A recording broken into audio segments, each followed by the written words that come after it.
메시지 11번에 왔습니다. 제목을 선포하겠습니다.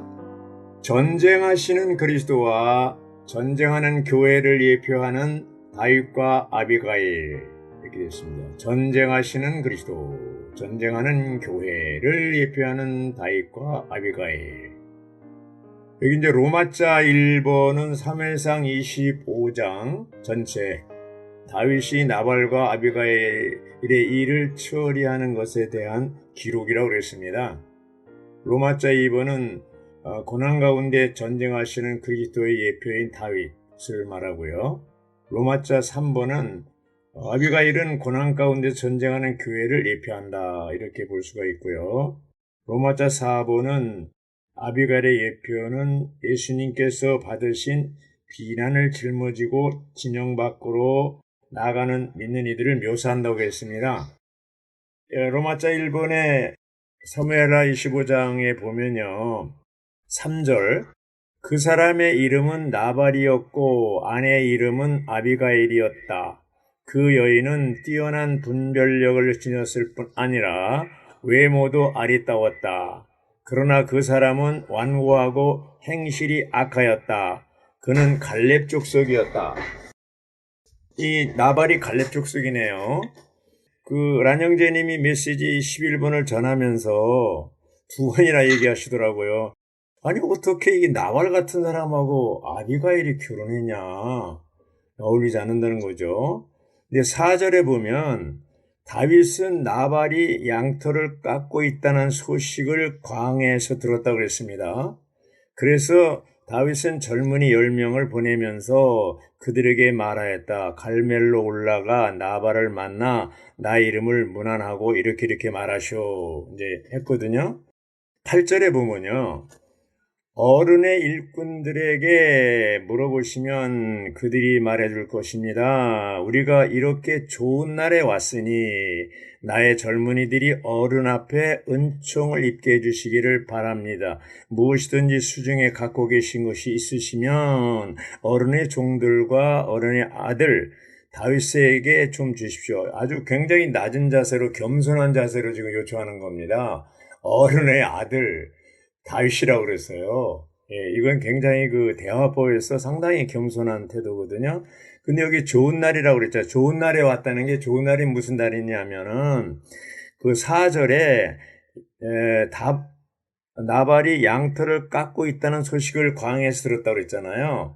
그래서 이 유목민들에게는 양털 깎는 날이 잔칫날이라고 그랬어요. 좋은 날이에요. 그러니까 이제 이렇게 좋은 날이 있으니까 10명의 청년들을 보내서 좀 얻어오라고 한 거죠. 왜냐하면 다윗은 그런 자격이 있다고 생각한 거죠. 이 광야에 있을 때 그들에게 보호하고 함께 담이 되어줬다고 그랬잖아요. 그래서 여기 14절에 보면 나발의 일꾼 중 한 명이 나발의 아내 아비가일에게 말하였다. 방금 다윗이 광야에서 전달자들을 보내어 우리 주인님께 문안하였는데 주인님이 그들에게 소리치며 모욕을 주었습니다 그랬어요. 소리치며 모욕을 주었다고 그랬어요. 이건 아니죠. 그렇죠? 그러면서 뭐라냐면, 사실 그 사람들은 우리를 매우 잘 대해 주었습니다. 그래서 우리는 해를 입지 않았고 들에 있을 때 그들과 함께 지내는 기간 내내 이런 것도 전혀 없었습니다. 뿐만 아니라 우리가 그들 곁에서 양을 치는 동안 밤이고 낮이고 항상 그들이 우리에게 방벽이 되어 주었습니다라고 아비가일에게 얘기한 것입니다. 그런데 나발은 왜 이렇게 뭐라고까지 했냐면은, 이세 아들이 누구냐 해가지고 말하자면 부모까지 들먹인 거예요. 이건 굉장히 화나는 일이거든요. 다윗 자체만 얘기하면 몰라도 다윗은 누구이고 이세 아들은 누구요? 이렇게 된다고요. 요즘 주인을 떠나는 종들이 많다던데 이러면서 하니까 다윗이 그 얘기 들을 때 아버지까지 들먹인 거에 대해서 굉장히 아마 마음에 분노했을 겁니다. 그래서 이 나발이 자기가 부자라고 해서 이렇게 뭔가 요청하러 온 사람들, 그것도 어느 정도 좀 정당한 거잖아요. 돌봐줬으니까 조금 먹을 거 있으면 달라고 그런 건데, 이렇게 소리치며 모욕을 하고 돌려보냈으니, 이게 이제 사건이 터진 거죠. 조금만 도와줬으면 문제 없을 텐데, 이렇게 아주 나발이 엉뚱한 짓을 해가지고 이제 죽게 생겼죠. 그래서 이 아비가일이 일꾼 중 한 사람의 말을 듣고 깜짝 놀라서 아주 부지런히 서둘러서 이 18절에 보면 6가지 종류, 떡, 포도주, 양고기 요리, 볶은국시, 건포도, 무화과 나무, 열매 이런 것들을 부지런히 만들어 가지고 싣고 나귀들에게 싣고 나귀들이라는 것은 이제 여러 마리 같아요. 빨리 가는 거예요. 그리고 일꾼한테 뭐라 그러냐면 나보다 앞서가서 나도 따라가겠으니까 남편 이제 이렇게 간다고 다윗 일행에게 얘기하라. 이렇게 해서 이제 뒤에 따라갔습니다. 20절에 보면 아비가일이 나귀를 타고 산자락을 따라 내려가고 있는데 마침 다윗과 그의 부하들도 아비가일 쪽으로 내려오고 있어서 아비가일은 그들과 만나게 되었죠. 예, 만나게 됐습니다. 그때 다윗은 이미 내가 다 죽이겠다 이라고 선포한 다음이기 때문에 여기 이제 23절에 보면 아비가일이 다윗을 보고는 타고 있던 나귀에서 서둘러 내려 부지런히 내려가지고 다윗 앞에 납작 엎드려 얼굴을 땅에 대고 절하였다. 그리고 이제 24절부터 31절까지 쭉 얘기를 합니다. 상황을 다 얘기합니다. 이제 거기서 중요한 게 뭐냐면은 30절이에요. 여호와께서 내주께 하신 모든 선한 말씀을 다 이루어 주시어 내 주를 이스라엘을 다스릴 통치자로 세우시는 때에, 다른 성경에 보면요 이스라엘 지도자로 삼으실 터인데 이렇게 번역도 있어요. 어쨌든 이 아비가일은 이 다윗 왕이 앞으로 왕이 되는 것을 알고 있었던 거예요. 그래서 이 대화가 쭉 보면 하나님 편에서 말하는 것이 볼 수 있어요. 하나님 편에서. 그 1장에 사무엘상 1장에 한나의 기도를 보더라도 그 하나님의 갈망에 따라서 기도했잖아요. 그러니까 이 한나도 그렇고 아비가일도 그렇고 굉장히 뭐라 그럴까 하나님의 경륜이라든가 하나님의 뜻이라든가 하나님의 어떤 의도를 알고 있는 자매들이에요. 이걸 볼 때, 야, 이 보통 여자가 아니구나, 이런 걸 느꼈어요. 다윗이 그 아비가일의 말을 들을 때 아마 똑같이 깜짝 놀랐을 겁니다. 32절에 보면 다윗이 아비가일에게 말하였다. 오늘 그대를 보내시어 나를 만나게 하신 여호와 이스라엘의 하나님께 찬양을 드리오. 이렇게 됐거든요. 그래서 여기 이제 아비가일이 이렇게 다윗에게 말하고 다윗이 이제 찬양을 드린다고 그랬어요. 아비가일은 다윗의 상황을 볼 때 말하자면 굉장히 쫓기는 상황이잖아요. 예, 그걸 알고 있어요. 아비가일도 알고 있기 때문에 나중에 이제 여기 뒤에서 보면 40절에 다윗의 종들이 갈멜에 있는 아비가일을 찾아가 말하였다. 다윗 장군님께서 부인을 아내로 맞이하려고 우리를 부인께 보냈습니다. 그럴 때 41절에 그러자 아비가일이 일어나 얼굴을 땅에 대고 엎드려 말하였다. 여기 이 여종은 내 주의 종들의 발을 씻겨주는 노예입니다. 굉장히 겸손하게 엎드렸습니다. 그리고 42절에 아비가일이 서둘러 일어나 나귀를 타니 여종 5이 그 뒤를 따랐다. 아비가일은 다윗의 전달자들을 따라가서 다윗의 아내가 되었다. 이렇게 되어 있습니다. 자, 여기서 볼 때 우리가 아비가일에게 배울 점이 뭘까요? 아비가일의 태도에서 배울 점은 다윗이 지금 쫓기는 몸이고 별 볼 일 없는 처지에 있는데도 불구하고 이제 기꺼이 다윗이 보낸 종들을 따라서 서둘러 가는 것을 볼 수가 있습니다. 이것은 뭐예요? 아비가일이 다윗의 왕이 될 것을 알 뿐 아니라 다윗과 함께 전쟁 중에 함께 고통을 겪고자 하는 마음, 그런 고난을 이제 당해도 좋다는 그런 마음이 있기 때문에 간 거예요. 예, 우리가 지금 이제 그리스도의 신부가 되려고 할 때 어떻게 했어요? 그리스도가 아직 안 오셨잖아요. 또 언제 오실지도 모르잖아요. 이런 상황에 있을 때 우리가 교회 안에서 그리스도의 신부로서 이기는 자로서 우리의 시간과 물질을 다 투자해서 생활한다는 것은 아비가일이 다윗에게 갈 때의 그 믿음 이상으로 우리가 또 있어야 되는 거예요. 오늘날 사람들이 왜 교회 안에서 이기는 자의 위치에 서지 못하냐 하면 뭔가 이게 미심쩍은 게 있는 거예요. 분명하지 않은 거예요. 그러나 아비가일은 고난 중에 있는 다윗과 함께하는, 그리고 기꺼이 다윗의 아내로 가는 것을 기꺼이 이제 결정해서 순종하는 것을 볼 수가 있습니다.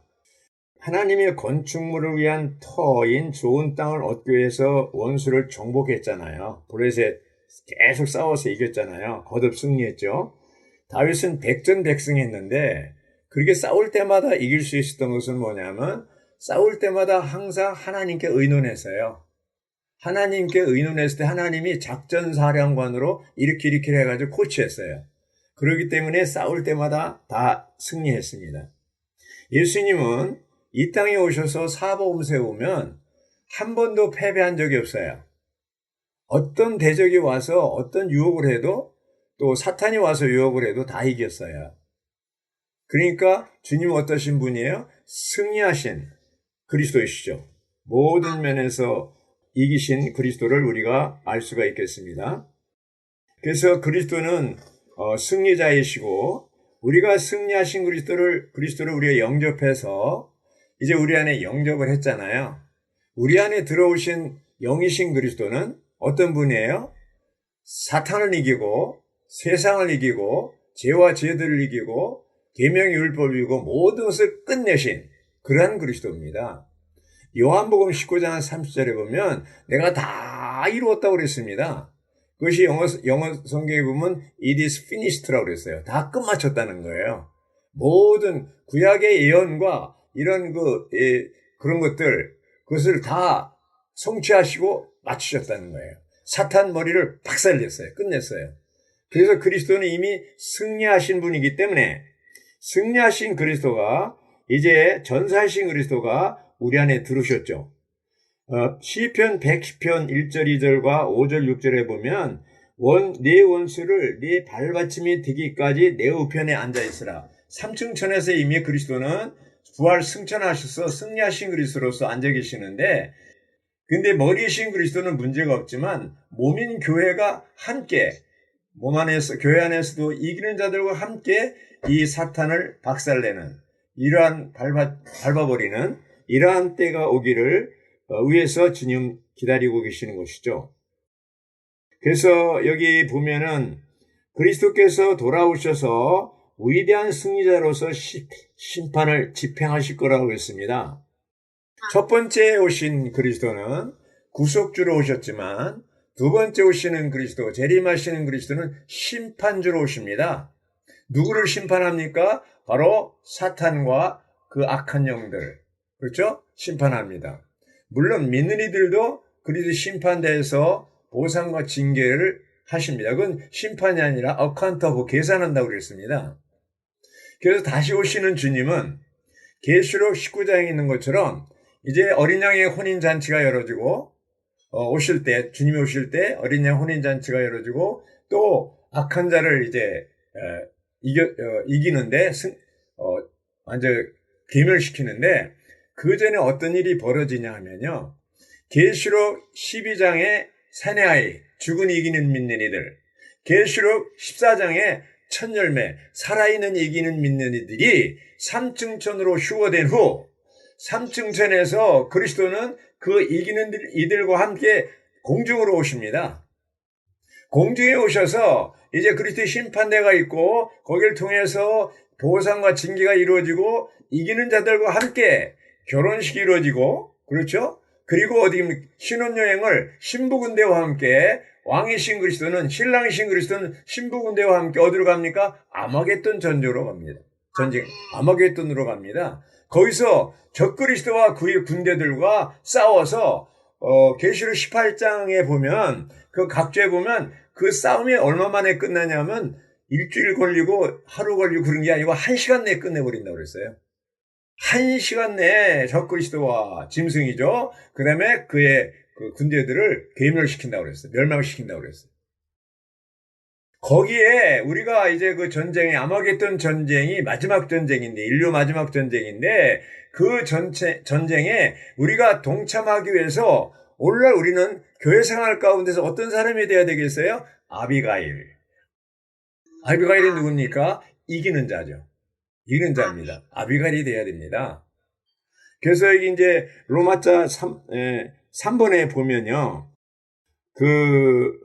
뭐가 나오냐면, 고난 가운데 전쟁하는 교회를 예표하는 그 아비가일이 나오는데, 거기 이제 그리스도의 고난의 두 범주가 있어요. 두 범주. 첫째는 뭐냐면, 구속을 성취하기 위한 고난. 이것은 그리스도께서 완성하셨죠. 조금 전에 말씀드린 대로 다 이뤘어요.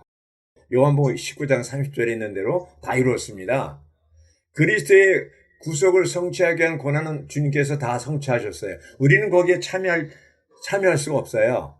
근데 또 두 번째 고난이 있는데, 그건 뭐냐 하면, 교회를 산출하시고 건축하기 위한 고난이라고 그랬어요. 이건 누가 하는 겁니까? 바로 이제 사도들과 믿는 이들이 채울 필요가 있는 고난이라고 그랬습니다. 이것은 골로새서 1장 25절에 나오는데, 그리스도의 남은 고난을 우리 육체에 채운다고 그랬습니다. 누가? 바울이. 이미 구속 역사는 이루기 위해서 당한 그 구속의 역사의 고난은 그리스도께서 이미 이루셨고, 우리는 뭡니까? 주님이 이루신 그 놀라운 그 역사, 하나님의 그 놀라운 구속 역사, 이제 십자가에 죽으시고 부활하시고 생명 주는 영이 되시고 승천하시고 하나님 보좌 앉아 계시고 다시 오셔서 이제는 우리로 하여금 이러한 영적 싸움에 동참하도록 우리를 부르셔서 이제는 그 고난에 동참하도록 그리스도의 남은 고난, 그리스도의 몸을 건축하기 위한 그리스도의 남은 고난에 참여하도록 우리를 부르셔서 이제는 그 청지기 직분을 주신 것이죠.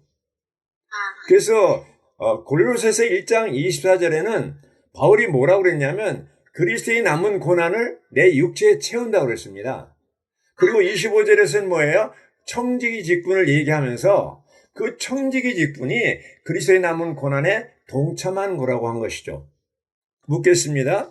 그리스도의 남은 고난, 그리스도의 몸을 건축하기 위한 그리스도의 남은 고난을 내 육체에 채운다고 그럴 때 실제로 어떻게 하는 것이 내 육체에 채우는 겁니까? 네, 그것은 바로 건축할 수 있는 건축 재료를 얻어야 되죠. 건축 재료를 얻으려면 어떻게 해야 돼요? 복음을 전해서 사람들을 얻어야 되겠죠. 바로 생, 양, 교, 건. 복음을 전해서 사람을 얻고 목양하고 가르치고 그리고 건축하도록 하는 것이죠. 복가서지의 구조 아래 생, 양, 교건을 실행하는 겁니다. 이것이 바로 그리스도의 남은 고난에 동참하는 거예요. 우리가요, 지금이 사실은 사람을 얻고 또 목양하고 이런 거 아니면 지금 그냥 혼자 그냥 주님을 누리면 뭐 고난이 없어요. 어려울 거 없어요. 지금 우리가 어려움을 당한다면 바로 복음 전하고 목양하는 이것 때문에 어려운 거지. 그래서 이 메시지에 뭐라고 그랬습니까? 이티니스 형제님이 간증하기를 내가 정말 즐거운 마음으로 간증하는데 뭐라고 그랬냐면 어떤 사람 우리가 우리 가정에 초대하기도 하고 내가 어떤 사람의 초대를 받아서 가기도 하고 이게 가정 여는 거잖아요.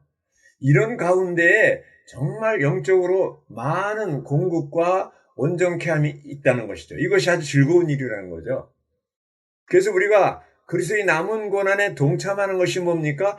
가정을 열고 성도들을 접대하고 공급하고 이제 목양하는 거, 이것이 남은 고난에 동참하는 거라고 그랬습니다. 이거 이외에는 뭐 어려움이 뭐가 있겠어요, 우리가요. 근데 지금 보세요. 이제 누가복음 21장에 보면 주님이 오실 때 전염병이 있다고 그랬어요. 전염병. 지금 코로나 바이러스 전염병이 아주 온 세계 몸살을 앓고 있잖아요. 끝날 것 같으면서도 계속되잖아요. 우리나라는 지금 뭐 그냥 아주 엄청나잖아. 오미크론 이것이. 이런 것들. 또 전쟁. 나라와 나라가 민족이 민족을 치고 또 지진, 기근 이런 것이 있다고 그러잖아요. 지금 우크라이나 사태를 보세요. 지금 한 달이 지나도록 계속 싸우고 있잖아요. 아마 우리는 왜 이런 전쟁이 이렇게 일어나는가, 왜 싸우지? 궁금할 거예요. 이미 예수님이 2000년 전에 예언하신 거 그대로 다 이루어지고 있는 거예요. 그럼 우리가 이 상황을 볼 때 어떻게 이것을 받아들이냐면, 아하, 주님이 가까이 오셨구나. 가까이 오셨구나. 이 전쟁 배후에 뭐가 있어요? 사탄이 있는 겁니다, 사탄이. 그래서 이 제목이 뭐예요? 바로 전쟁하시는 그리스도, 전쟁하는 교회를 예표하는 다윗과 아비가일이라고 그랬잖아요. 여기 전쟁이라는 말이 나왔어요. 전쟁을 하면 여기 이제 러시아와 우크라이나는 이제 서로 싸우는 거지만 영적인 면에서 전쟁은 적이 누굽니까? 이 그리스도가 누구하고 싸운다는 거예요? 적 그리스도와 함께 싸우는 거예요. 바로 적 그리스도 누굽니까? 바로 사탄이 세운 거잖아요. 짐승.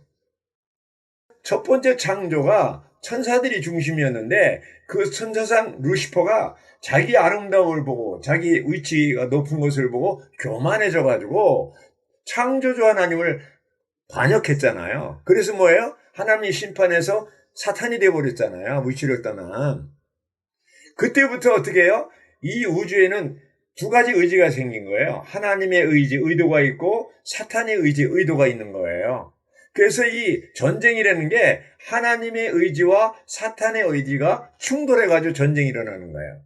근데 사람은 이제 두 번째 전진된 창조, 두 번째 창조의 주인공은 사람이에요. 왜 이 피조물 사람으로 하여금 사탄과 그의 악한 영들을 처리하도록 하려고 하냐면 조물주 하나님은 그냥 끝난 거예요. 그 조물주 하나님 움직이면 하나님이 원하는 것은 피조물인 사람을 통해서 사탄을 처리하기를 원하는 거예요.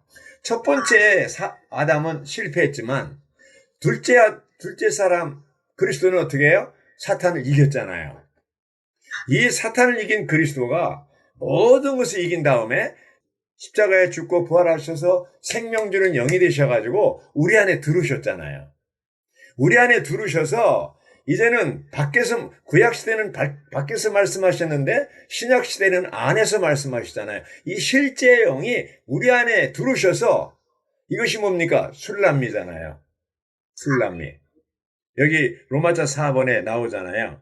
이 그리스도인의 생활이 두 방면이 있는데 내적인 방면과 외적인 방면이라고 그랬어요. 내적인 방면은 술람미로 예표된다고 그랬어요. 바로 휘장 안에, 지성소 안에, 영 안에, 영 안에 있습니다. 히브리서 4장 16절에 보면 우리가 은혜의 보좌 앞에 담대히 나간 지성소 안에 들어간다고 그랬어요. 어떻게? 예수의 피를 힘입어 우리가 은혜의 보좌 앞에 담대히 나간, 지성소 안에 담대히 들어간다고 그랬어요. 이게 뭡니까? 지성소가 바로 사람의 영입니다. 그래서 3층천에도 보좌가 있고 사람의 영 안에도 보좌가 있어요. 우리가 영 안에 있을 때, 지성소 안에 있을 때 3층천의 보좌와 우리 영 안에 있는 보좌가 이게 통하게 되어 있는 거예요. 이 무선 통신이 이루어지는 거예요. 그래서 우리는 아침 부흥할 때, 이 잠자고 나서 다시 아침 부흥할 때 주님과의 교통이, 수직적인 교통이 다시 회복되는 거고 하루 종일 이것이 유지돼야 됩니다. 하나님과의 교통, 주님과의 교통이 유지되는 것이 영 안에 거하는 거예요. 우리가 영 안에 있으면 이제 술라미처럼 지성소 안에, 영 안에 거하는 것이 되는 것이죠. 그리고 이제 직장 생활하고 교회 생활하고 가정 생활하고 사회 생활할 때 세상 사람들을 만나잖아요. 그땐 뭐야? 아비가일처럼 이제 밖에 활동하는 거잖아요. 우리가 안에 생명 주는 영으로 충만하다면 밖에 활동할 때 우리는 어떻게 아비가일처럼 이기는 자로서 나타나게 되는 것이죠. 이기는 자로서 나타나게 되는 것이죠. 왜 패배합니까, 우리가? 왜 이 세상에 이러한 그 분위기 가운데서 우리가 이기지 못합니까? 안에 생명 주는 영, 지성소 안에 영 안에서 우리가 머물지 않기 때문에 영에서 나오면 바로 타락이거든요. 영을 떠나면 타락이에요. 그래서 우리가 회복 안에서 제일 강조하는 게 영 안에 강조하는 게 또 술람미가 하나의 그 솔로몬의 재생산이잖아요. 우리 첫 번째 하나님의 사람인 재생산이 바로 우리들이잖아요. 많은 하나님 사람들이잖아요. 지금 우리가 이제 교회 생활할 때 아비가일이 되기 위해서, 이 시대에 이기는 자가 되기 위해서 주님이 오실 때 우리가 죽은 다음에 오신다면 그때는 뭐예요? 사나이가 될 것이고, 우리가 살아있을 때 주님 오신다면 천열매로서 이긴 자로서 삼층천의 휴거되기를 소망하는 것이죠. 이거에 우리가 지금 우리 소망이 뭐가 있겠습니까? 그래서 우리가 이런 전쟁, 우리가 원하든 원치 않든 전쟁이 계속됩니다. 에베소 5장에 25절 27절에는 바로 그리스도와 교회를 바울이 얘기했을 뿐 아니라 6장에 가서 10절에 보면 바로 이 전투원, 전신갑주를 입은 전투원을 얘기하고 있는 거예요. 이 계시록 19장에 어린 양의 혼인잔치 때도 거기에 전투가 있어요. 전투복, 결혼 예복이 나오고, 19장에 나오는 그 결혼 예복이 마태복음 22장의 결혼 예복하고 똑같은 거예요. 하나의 첫 번째 옷은 뭐냐면 바로 구원을 위한 것이고, 두 번째 옷은 뭐예요? 승리하기 위한 것이죠. 말하자면 자격이죠. 잔치에 천년왕국에 들어올 수 있는 자격을 가지고 있는 옷이 두 번째 옷이에요. 이 옷을 입은 사람들이 이기는 자들로서 아머겟돈 전쟁에 참여할 수 있는 특권이 주어지는 거예요. 자, 우리가 이제는 주님이 오셔야 안 오셔요? 반드시 오십니다. 오시면 어떻게 됩니까? 우리가 이제 휴거되는 것이죠. 휴거됩니다. 근데 대환란 전에 휴거돼야 돼요. 어디로? 삼층천으로. 그래서 주님이 우리와 함께 공중에 오시고, 거기서 또 이제 심판대 이제 상벌 주시고, 그리고 아머겟돈으로 신혼여행 가고, 이런 순서를 우리가 갖기 위해서 오늘날 교회 생활 가운데서 아비가일이 되길 원하는 거예요. 네. 그게 뭡니까? 이기는 자죠. 이기는 자입니다. 그래서 우리는 이러한 그 고난 가운데서 전쟁하는 교회의 예표인 아비가일처럼, 우리가 이런 환경이 올 때, 어떤 사람은 고난이 왔을 때 이 고난을 피할 수도 있죠. 네. 이 아비가일은 전투하는 교회, 고난 가운데서의 하나님의 왕국을 위해 싸우는 교회를 예표하는데, 우리도 고난 당하신 그리스도와 하나 될 필요가 있고, 그분과 함께 영적 전쟁에 참여해야 될 필요가 있고, 주님의 길은 고난과 십자가의 길이었듯이, 또 사도들이 그러했듯이 우리들도 이제 고난의 길, 이런 길을 가야 됩니다. 디모데후서 4장 7절에 바울은 어땠습니까? 내가 달려갈 길을 다 달려가고 믿음을 지켰으니 내 앞에 의의 면류가 이제 기다리고 있다고 그랬습니다. 우리는 정말로 이 어려운 시대에 왜요? 이런 환경이 와도 그거에 대해서 마다하지 않고 기꺼이 그 환경을 받아들이고, 이제 전쟁하시는 그리스도와 함께 이런 환경을 이겨서 이기는 자들이 되기를 바라는 것이죠. 주님께서 우리 모두에게 은혜를 주셔서 이제 한 주일 동안 또 싸울 때, 이제는 여러 가지 밖의 환경이나 예수님이 예언하신 누가복음 11장, 21장이나 마태복음 24장에 예언한 그것들이 지금 다 이루어지고 있잖아요. 아주 문 앞에 가까이 왔어요. 지금 보니까 다른 데 소망 둘 게 없어요. 이제는 우리가 이 시대에 정말로 우리 시간과 물질을 다 투자하고 그리스도의 남은 고난에 동참하고 열매를 세기를 감으로 인해서 열매를 맺고 목양하고 이런 거 위에 뭐가 있겠어요? 다른 거 없습니다. 이런 환경이 왔을 때 그것을 피하지도 말고 이제 환경을 우리가 감당할 수 있기를 바랍니다. 모든 사람들이 이런 이 시대에 정말 주님을 오직 믿음의 창시자요 완성자인 그리스도를 주목해서 주님이 그 마음의 갈망을 따라서 그분이 이겼듯이 우리를 통해서 또 한 번 우리 그리스도의 몸의 건축을 위해서 남은 고난에 참여할 수 있도록 할 수 있기를 바랍니다. 아멘.